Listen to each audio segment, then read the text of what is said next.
Welcome to the AAK podcast, brought to you by All About Kids, the leading provider of children's therapeutic and educational services in New York. This podcast will dive deep into discussions on children's developmental needs and the stories of parents and other adults who have dealt with developmental disorders. Each conversation on this show is an extension of our mission to create a world where all children have access to intervention, allowing them to live a full and rich life without restriction, where parents have access to the information and training they need to support their child's therapy and special education needs, and where disabilities, therapy, and special education can be openly discussed without stigma. This time, I sit down with Abbie Lande.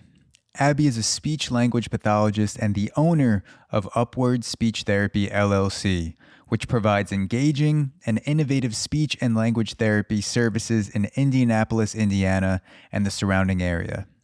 Today, Abbie and I get into what drew her to speech therapy, useful digital resources for SLPs, late talkers, play-based strategies for therapy, and more. Without further ado, please enjoy this deep dive with Abbie Lande. Abbie Lande, thank you for joining me on the All About Kids podcast. Yeah, thank you for having me. Of course. So you've been practicing therapy for over 7 years now. Mm-hmm. And you've been in preschools, elementary schools, and you now have your own private practice. So I wanted to ask you, what drew you to speech therapy initially? What got you into it?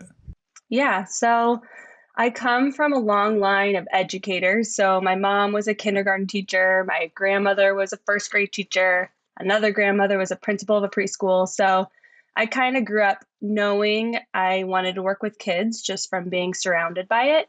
And I would shadow my mom in her kindergarten class frequently, and I loved it, but I knew that multiple kids for me was not the thing. It was just too many little kids for one person. So I remember I was in high school, and one day my mom took me over to the speech therapist at our elementary school, and I just shadowed for the day, and I loved it. I just was so drawn to having that individualized time with one kid or like a small group and still seeing the impact on kids. So going into college, I kind of knew from there that I wanted to go that route, and it was perfect. I loved all the classes in undergrad and continued into grad school, and it always clicked with me ever since then. Yeah, I have so much respect for all educators in general, but the ones who do it on a large classroom style format, especially with younger kids. I mean, I don't know if there's a formula to it. It seems so overwhelming to have a classroom full of 30 people and be able to impact each one of them directly and personally based on their needs. So I can definitely see the draw to working with kids one-on-one to have a deeper impact individually to set them up for more success when they're in the classroom. Yeah, for sure. I would say during grad school, one of my practicum placements, I was in a preschool setting, and half the week I pushed into these two classes. So it was 30 preschoolers and me. Yeah. I loved it, but I was I appreciate these teachers so much because the amount of work that goes into it, it's a lot. So yeah. Yeah. A classroom full of 30 preschoolers, one wrong move and they can take over the whole building. Oh yeah. So you've been in the therapy industry for a while, obviously, and you've seen the way that therapy is practiced change throughout the pandemic. And I wanted to ask you, with things becoming more digital and therapists being forced to go into a digital state during the pandemic, for sure, if they weren't already teaching digitally and interacting digitally before the pandemic, what are some of the digital trends that you've seen become adopted the most throughout the pandemic, whether it's, resources or style of teaching? Is there anything that sticks out to you in particular? Yeah, I mean, I was kind of in that boat. Before the pandemic, I don't think I ever had done one teletherapy session. And when everything happened, I knew that was going to need to be something that I needed to do if I wanted to continue my path of career through the pandemic. So, I've found a huge trend of just following social media. That's one thing. And especially with starting my private practice during the whole pandemic, I've found it being very helpful, not only for therapists, but also for parents. Just finding those accounts that provide resources, free resources, or just like tips and ideas of things that you could do as a therapist, but also parents at home with their kids. I've found like social media to be a blessing and very, very helpful. But also I started learning about all different resources out there, whether it be like subscription websites where you can sign up to receive, certain resources to help you within your teletherapy sessions, or even just like subscriptions where they help you get organized and keep like a caseload online and all your documentation online. So I feel like during the pandemic, there's been so much more and more that's come out. And before, there might have been a lot out. I just didn't know because I wasn't doing a lot of teletherapy at all before. But I do feel like therapy as a whole on social media has grown immensely since the pandemic started. Yeah, can you talk a little bit about launching your business during the pandemic and also creating content alongside it? Because therapy and speech therapy in particular seems like such an open space on social media and Instagram and YouTube, because every parent that I talk to for my job working at All About Kids, they either have a kid in speech therapy or their friend has a kid in speech therapy or they have multiple kids in speech therapy.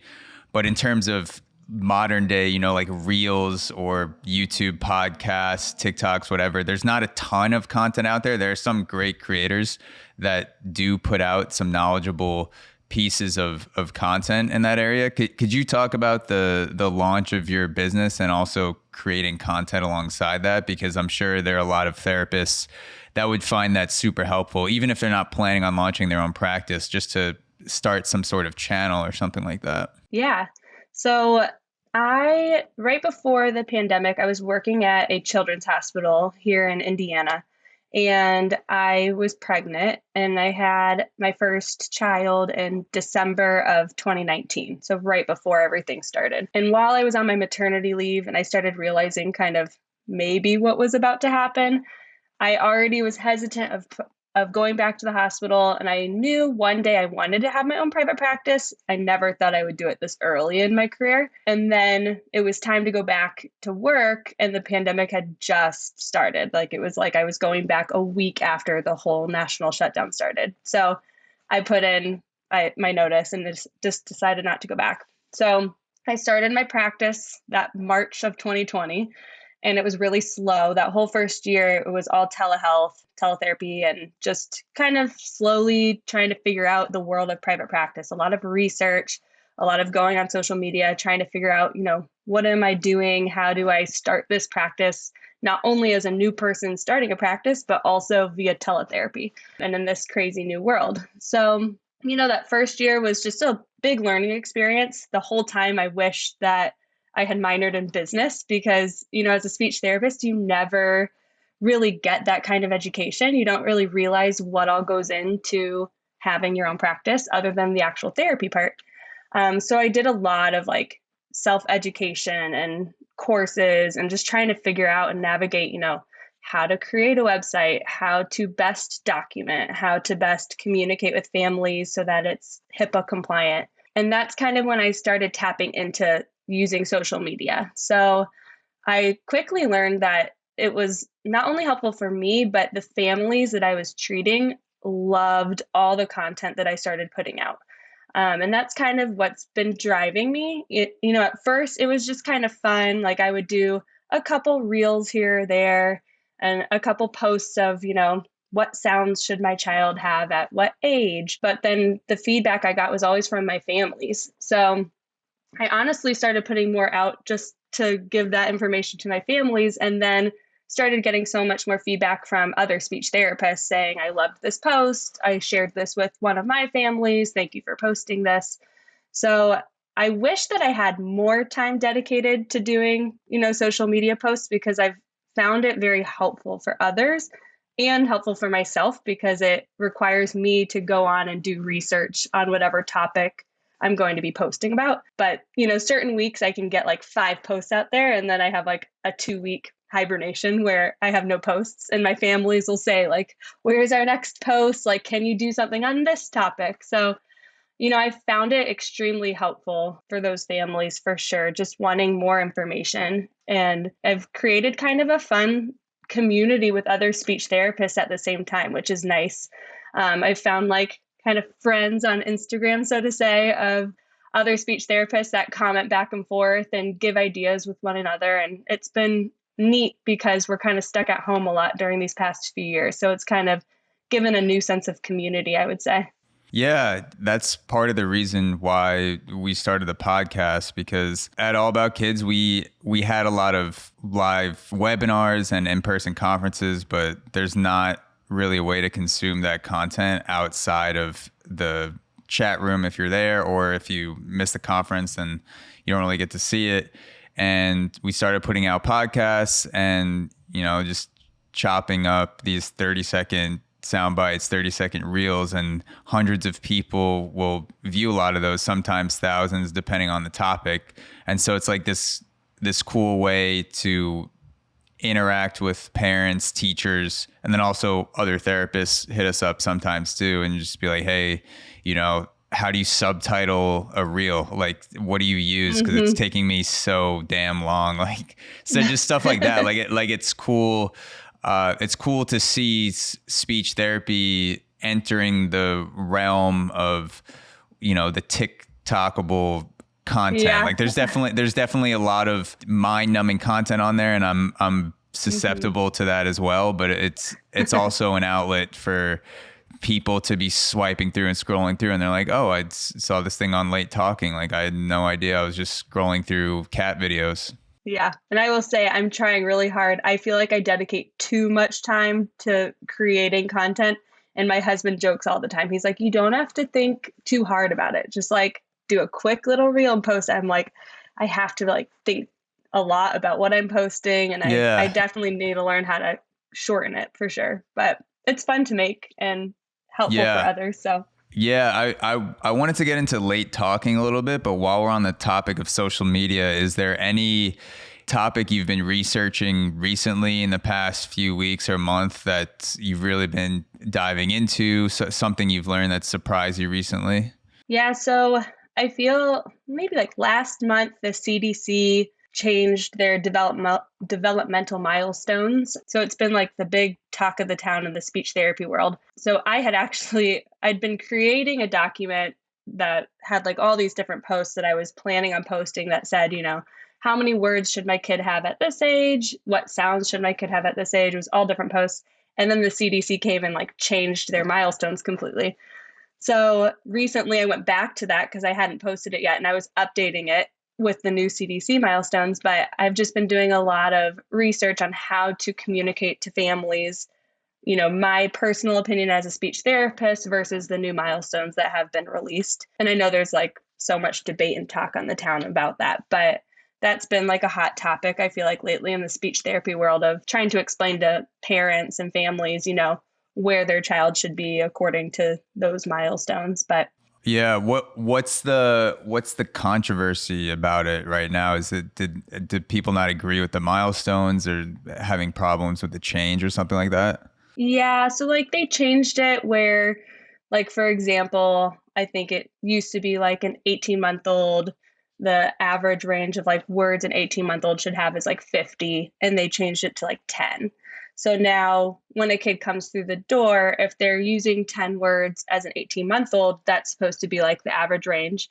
Whereas as a speech therapist, we've just been so used to thinking that they should have a little bit more than that. So it's kind of just been controversial in that aspect. But I know that there's talk about them changing it back again. I don't know what's going to happen, but it's just all about like communicating to families, what I personally as a speech therapist and what I learned in grad school versus what's out right now. And I know they're in the works of possibly changing things or whatnot, but yeah, it seems like a small change, but I'm going to be 29 this year. I don't have kids, but a lot of my friends are starting to think about having kids or already have a kid that's super young. And one of the hot topics is, when is my child supposed to be talking? You know, they're like 14 months old. They are only saying this. And then another one of my friends will say, my kid's doing this. So I'm, Mhm. you know, out talking your kid. It becomes like almost like this fun competition of comparing your kids to other kids. And then you hear things and then the milestones change. And even if it's a Mhm. few words, in your mind, you know, if your kid was saying, you know, 8 words or 10 words, and then the milestone gets changed to 15, or it's vice versa, Yeah, then that can, a it's lot of times, confusing. it messes with the confidence that the parents have in their kids because they just thought that they were fine. And now there's this questioning of, should I put my kid in therapy or do I need to take action? And that's like a whole thing with working with late talkers is, helping parents understand that they can be on different levels and that's okay. Kids Mm-hmm. develop in such different timelines. And so it makes it kind of challenging sometimes to know, do they need therapy? Should we evaluate? But that's like a big thing that I always talk about is that wait and see approach that some pediatricians might say is if a parent has like a gut feeling that they're just not sure if their child needs speech therapy or if it would be helpful, I just always tell families if you have that feeling, there's no harm in doing an evaluation. If you wait and see and then later realize, yes, we do need it, then you wasted, 5, 6 months of time where they could have been getting therapy. So I always tell families just wait on that gut feeling. So there may be a lot of parents listening to this podcast who have concerns about their children being late talkers or falling into that category. Could you define exactly what a late talker is? Because it seems obvious, but like you said, the milestones are changing and definitions. So what is a late talker, and what would a kid's patterns of talking be like that falls into the late talking category? Yeah. So a late talker is typically like between 18 and 30 months, give or take. And like, for example, if you have an 18-month-old who's not talking yet or only saying like 1 or 2 words, then that would start being, somewhat possibly a late talker. Usually with late talkers, they're understanding things so they can understand directions that you're giving them. They can follow along with what you're saying. Usually they might have typical play skills. You don't have any concerns with those social skills or play skills. And the only area of concern is, they're just not expressing themselves. One thing I always explain to families, because a lot of families come in and they say, we have no words, but the child comes in and they're signing or they're, making like environmental sounds. So like, uh-oh, or boom, boom, boom, or choo choo. All those little things actually do count as words. So a big part is like educating families to understand what it means when they say my child's not talking, because even though it's not what we think as talking, what we think is using words, if they are signing or doing any of those things, that kind of counts as using words. But typically, like to give like an average range, at like 1, kids should have about like 2 to 6 words. By like 18 months, about 50 words.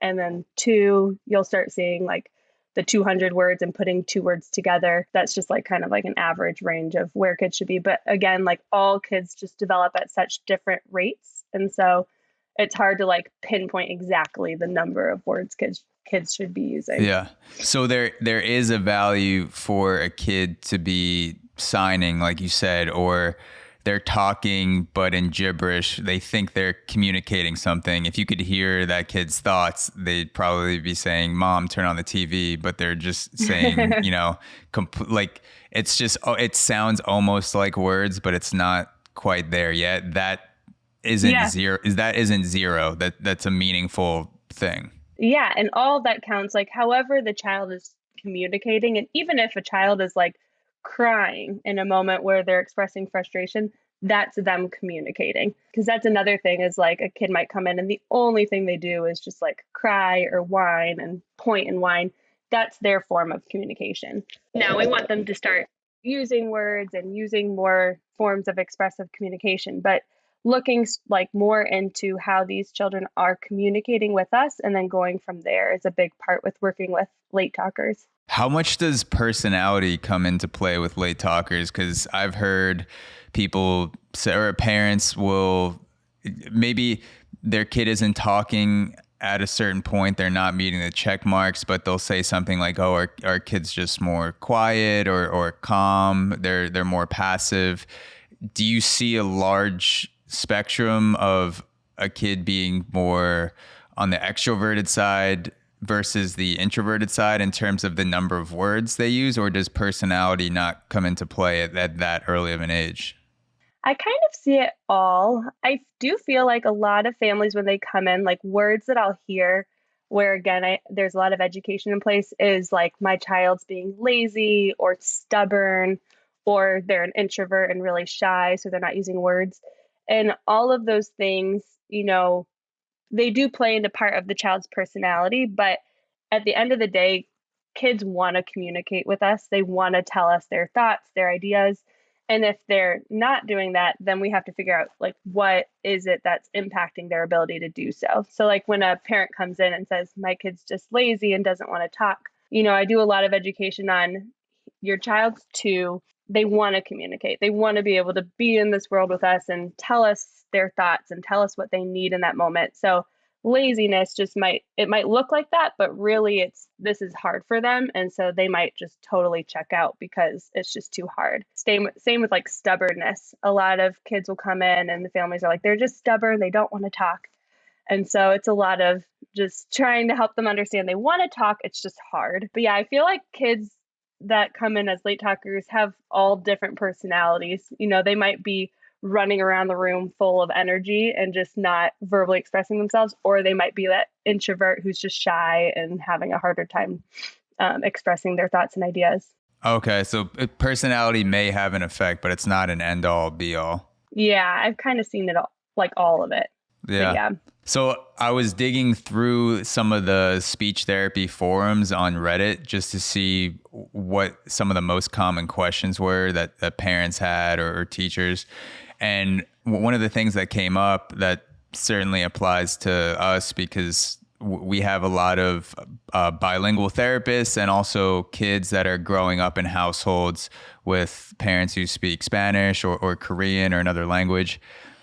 Is there a shift in the time frame that you expect a kid to be talking if they're learning two languages, like if a parent's talking to their kid in English and Spanish, or does the time frame stay the same? Usually I do see a little bit of a different time frame. I always tell families continue to speak both languages because research shows that it's good to do so and it doesn't cause delay.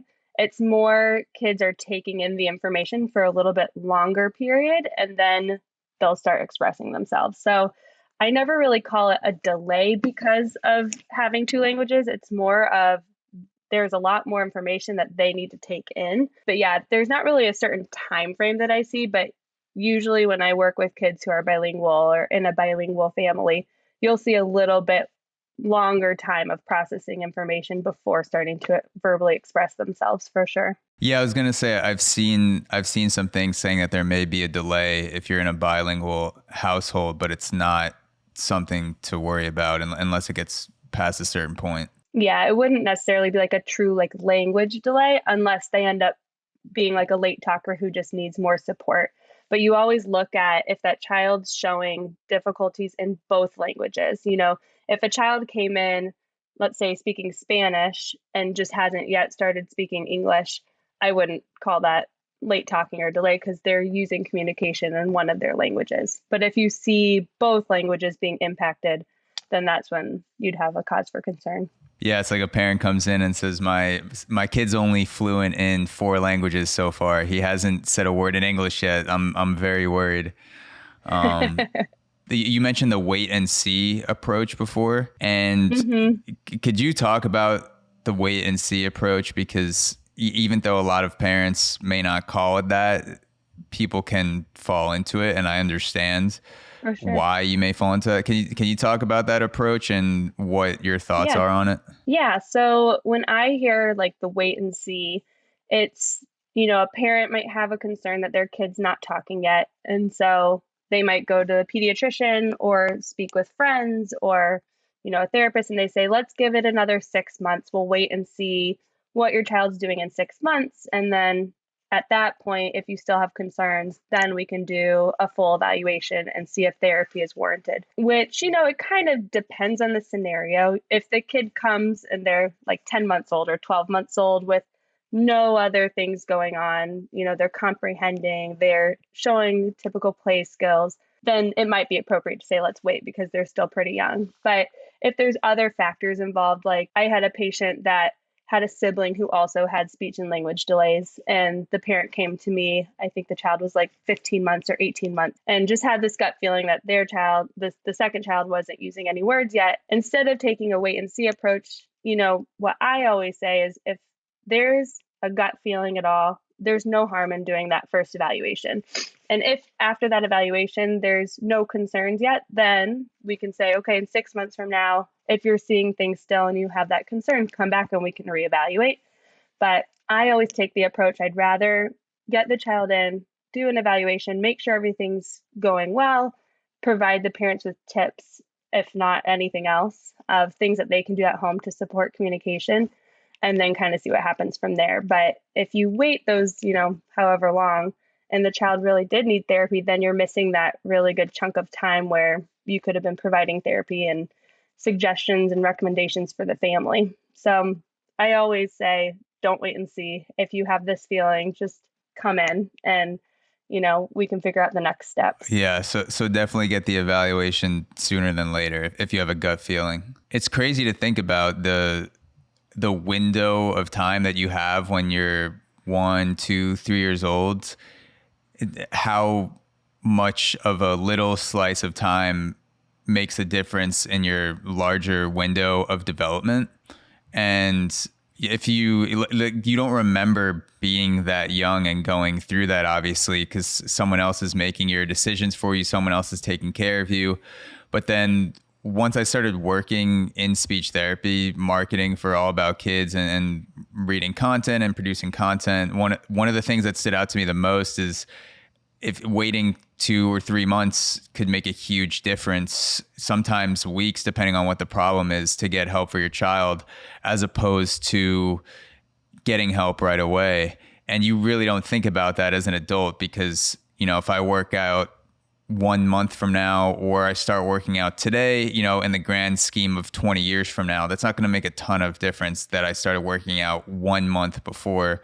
But, yeah, from a non-therapist perspective, as I'm looking on from the outside, it does seem like the time frame is very tight and very, it serves parents to be proactive in that small time frame.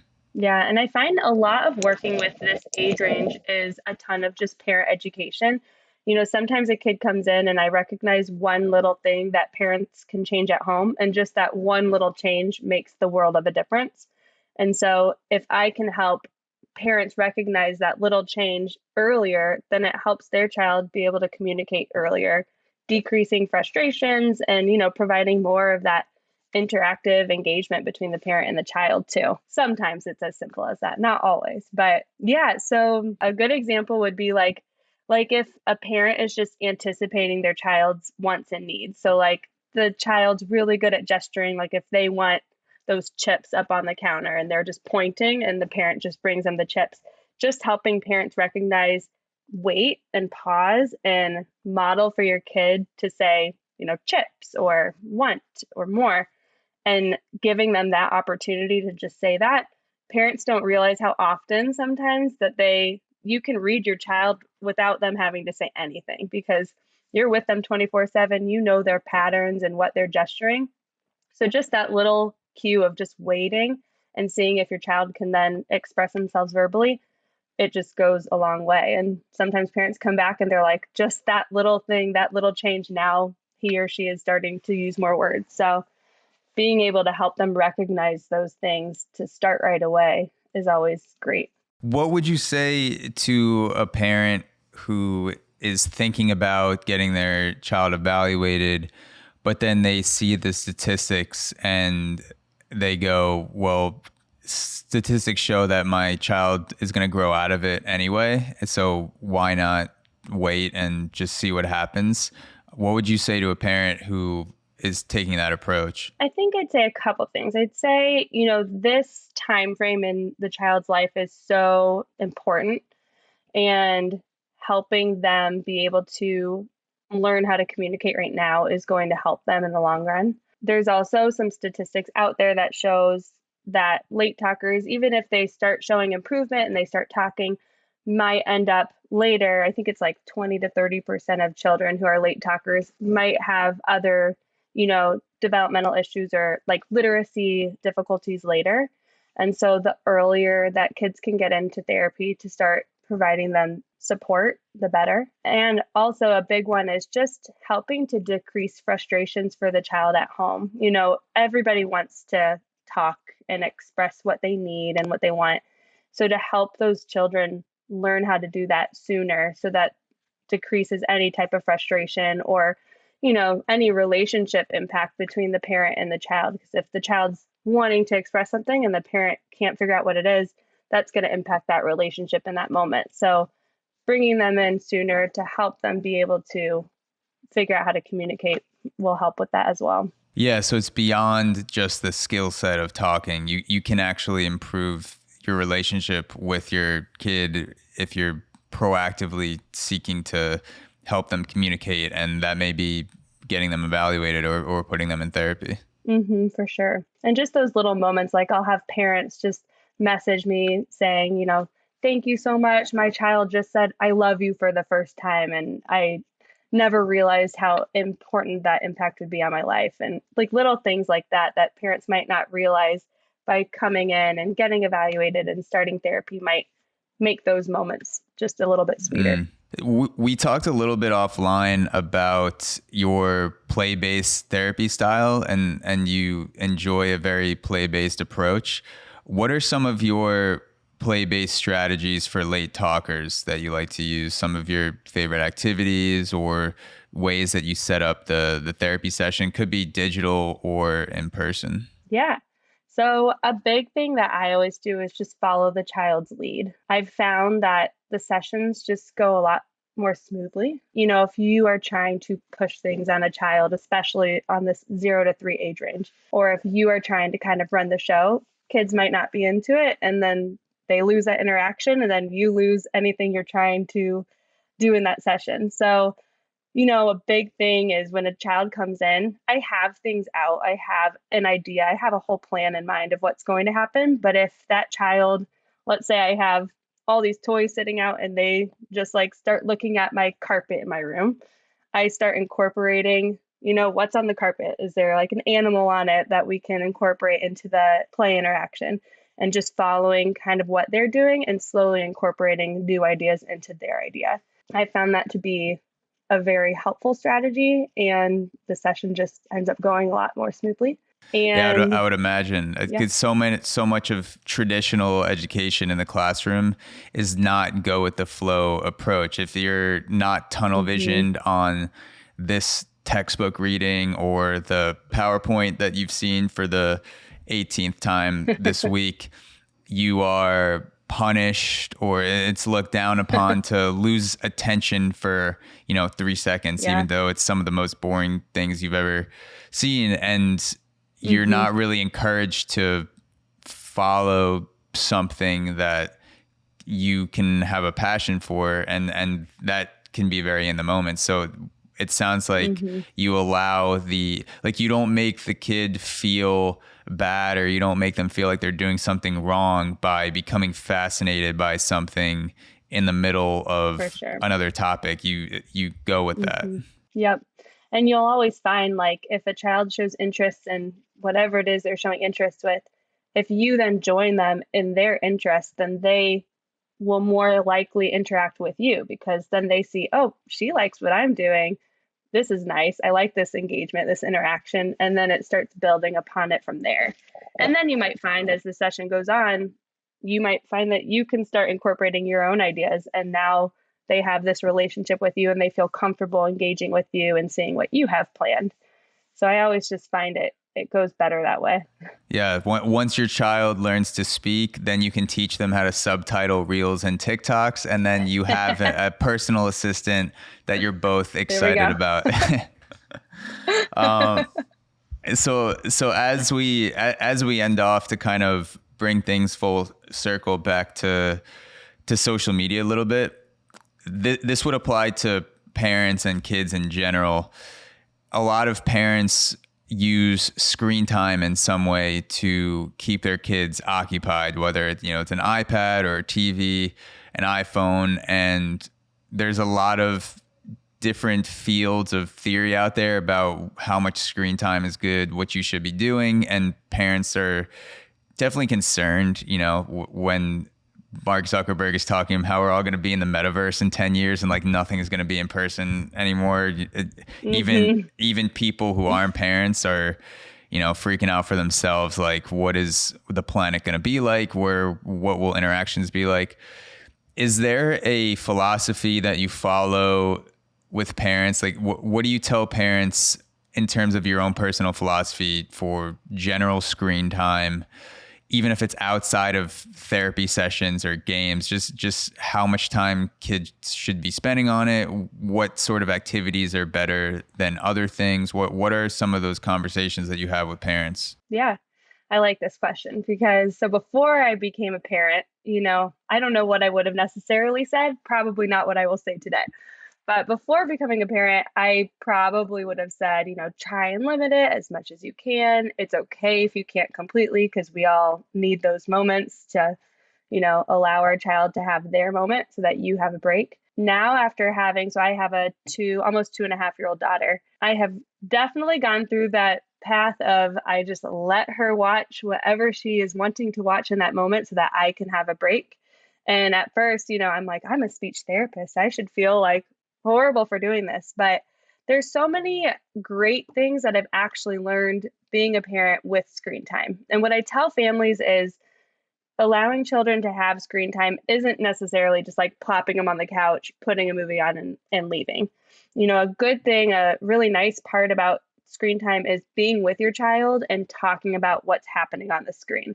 Even if it's just like a Disney movie like Moana or, Encanto, the new one.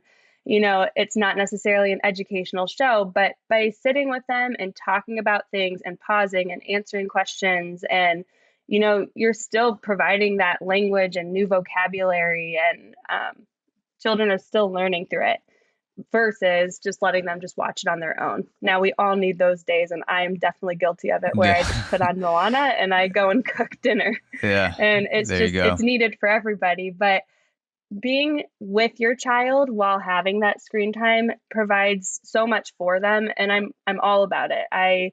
When families come in and they say like we never watch anything, we make it a very big part not to have any screen. If that's what the family wants to do, I think that it's perfect. But I always tell families it's okay. It's not going to harm them. There's ways to go about using screen time so that it's still a language building opportunity. And even if it's a child who's a late talker and learning how to say on and off or, stop and go, you can use that as a activity at some point to work on those words and that vocabulary. So I don't necessarily give families, a set amount of time that I think is appropriate because everyone's lives are so different. And some families might need those moments to just put the screen on for a second to give everybody a little break. And I think that's okay. I think that it gives everyone a peace of mind. And, I probably as a kid was plopped in front of the TV for who knows how long, and I'm doing okay. So I tell families not to stress too hard on it and just to look at what kind of content you're providing your child. And, educational content is great, or other content, if you're sitting with them and talking through it, it's great opportunities of language building and enrichment. So yeah, I'm all about it. I like that. So adding an extra layer of interaction as a parent to ask your kid what's going on, or you pause it and your kid makes a comment and then you talk with them about it for a second and then you can restart it. Yeah. And then it brings a lot of like pretend play in, because if you find a show that your child loves and then you talk through it and then you can create a type of play-based activity of, pretend play and acting out the characters. It can provide so many more opportunities of language building other than just that moment of watching the show together. Yeah, I kind of got caught into that hard line of I'm going to not watch anything. I'm going to read. And that was a few years ago. I just said, I'm done with Netflix. I'm done with TV. This is the source of all my problems. It's because I'm watching things and I'm not reading enough. And then I went probably like a month, probably 6 weeks, and was reading. And the reason I stopped watching was because I was afraid that quote unquote garbage content was rotting my brain pretty much. And then I realized how much garbage content there is out there for reading too. Like it's all about the source and the content itself rather than the medium, because you can rot your brain watching something, or you can rot your brain reading something or listening to something. And I felt like I was robbing myself of all these amazing movies and documentaries and TV shows. And so I was like, this makes no sense. I'm just going to gravitate towards exciting content, whatever the medium is, rather than give myself these hard lines. That's funny. Yeah. I was like, I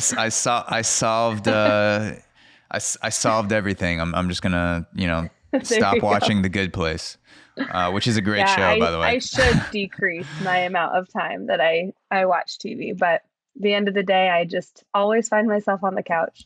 Yeah. Well, you need it. Yeah. Need doses of it. So thank you. And if we need it, then our kids probably need it. So absolutely. Yeah. Thank you so much. Thank you so much, Abbie, for hopping on the podcast. Before you go, can you tell people where they can follow you and keep up with you, content, resources, things like that? And this will all be linked in the episode description. Awesome. Yeah. So you can find me on Instagram. It's at Upward Speech. And my website is upwardspeechtherapy.com. That's the name of my business is Upward Speech Therapy. And I'm based out of Indiana, Carmel, Indiana. So yeah. And I have a Facebook page as well.